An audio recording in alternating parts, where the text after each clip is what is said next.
Bienvenidos a Arcane Orb, un espacio donde exploramos las grandes civilizaciones, los imperios que dominaron el mundo y las decisiones que los llevaron a la gloria o a su destrucción.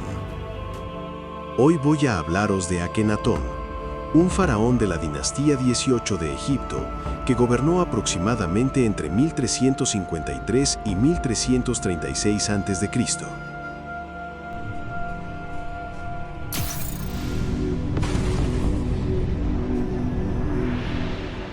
Akenatón llegó al poder en uno de los periodos más estables del antiguo Egipto. Hijo de Amenhotep III, heredó un imperio rico, ordenado y profundamente religioso, sostenido por un sistema de dioses, templos y sacerdotes que influían tanto en lo espiritual como en lo político. Nada hacía prever que aquel joven faraón rompería una tradición milenaria. Sin embargo, desde los primeros años de su reinado, comenzó a tomar decisiones que desafiaron el corazón mismo del mundo egipcio. Akenatón elevó a Atón, el disco solar, por encima de todos los demás dioses, no como una divinidad más, sino como la única verdadera. Esta idea no fue solo una reforma religiosa, sino una transformación profunda. Por primera vez, lo divino dejaba de expresarse en múltiples formas para concentrarse en una sola fuente universal de vida. La luz del sol ya no era un símbolo, sino la manifestación directa de lo sagrado. El impacto fue inmediato. Al desplazar a los antiguos dioses, Akenatón debilitó el poder de los sacerdotes de Amón, una de las castas más influyentes del imperio. En lo espiritual, propuso una relación más directa entre el ser humano y lo divino. En lo político, concentró el poder religioso en la figura del faraón. Para algunos, fue un visionario adelantado a su tiempo. Para otros, un gobernante que puso en riesgo el equilibrio del imperio. Así comenzaba una de las experiencias más radicales del mundo antiguo. La nueva fe no se limitó a los templos ni a los rituales. Akenatón decidió llevar su visión un paso más allá y reorganizar el Estado alrededor del culto a Atón. Para ello, tomó una decisión sin precedentes: abandonar la antigua capital y fundar una ciudad completamente nueva en honor al dios solar. Su nombre fue Ajetatón, el horizonte de Atón. Levantada en medio del desierto, esta ciudad no estaba ligada a ninguna tradición previa. No tenía templos antiguos ni sacerdotes heredados. Todo en ella respondía a un único principio: la luz de Atón como centro de la vida política y espiritual. Incluso el arte cambió. Las figuras dejaron de ser rígidas y eternas. El faraón apareció más humano, acompañado de su familia bajo los rayos del sol. Sin embargo, este proyecto también tuvo un costo.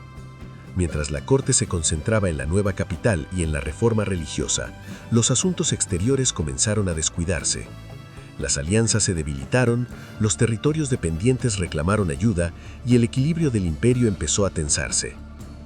Akenatón había creado una ciudad para su dios, pero también había aislado el poder del resto de Egipto. La revolución espiritual avanzaba, mientras las bases políticas del imperio comenzaban a mostrar fisuras. Con el paso de los años, la revolución de Akenatón comenzó a mostrar su lado más frágil. Al imponer el culto exclusivo a Atón, el faraón no solo rompió con los sacerdotes tradicionales, sino también con gran parte de la población, profundamente arraigada a los antiguos dioses. La religión que había sido pensada como una verdad universal empezó a sentirse lejana para muchos egipcios. En la nueva capital, Aketatón, la corte vivía bajo reglas distintas, separada del resto del país. El faraón se convirtió en el centro absoluto del culto, el único intermediario entre el dios y los hombres. Esta concentración de poder reforzó su autoridad, pero también lo aisló. La fe ya no unía al imperio, lo dividía. Mientras tanto, las tensiones crecían. Las antiguas élites religiosas observaban en silencio, esperando el momento adecuado. Los funcionarios tradicionales perdían influencia y el aparato del Estado comenzaba a resentirse. La estabilidad que había caracterizado a Egipto durante generaciones empezó a debilitarse lentamente. Akenatón, convencido de la legitimidad de su visión, continuó avanzando. Pero cuanto más se alejaba del orden antiguo, más solo quedaba en la cima del poder. Tras la muerte de Akenatón, su proyecto comenzó a desmoronarse con rapidez. Sus sucesores se enfrentaron a un imperio debilitado, dividido y con una profunda crisis religiosa. Ante ese escenario, la respuesta fue clara: regresar al pasado. Los antiguos dioses fueron restaurados y los templos de Amón recuperaron su poder. El nombre de Akenatón fue eliminado de inscripciones y monumentos, sus estatuas destruidas, su ciudad abandonada. No se trató solo de una transición política, sino de un intento deliberado por borrar su memoria de la historia.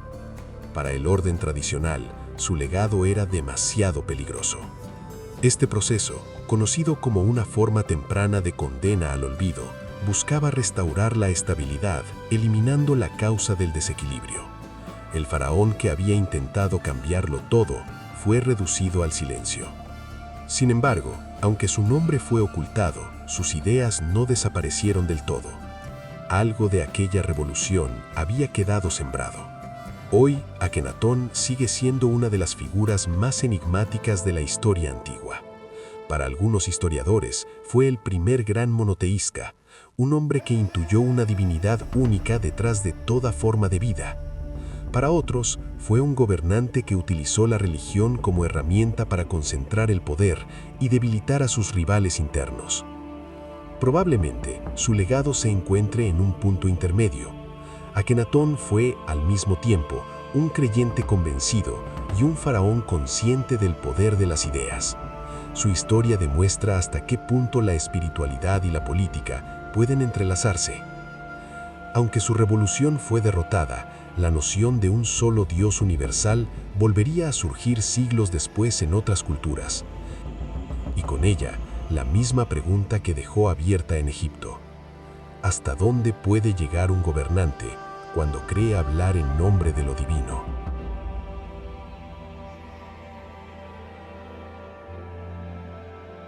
Espero que volvamos a vernos en el pasado. Un saludo, y no olviden suscribirse para estar al tanto de más historias como esta.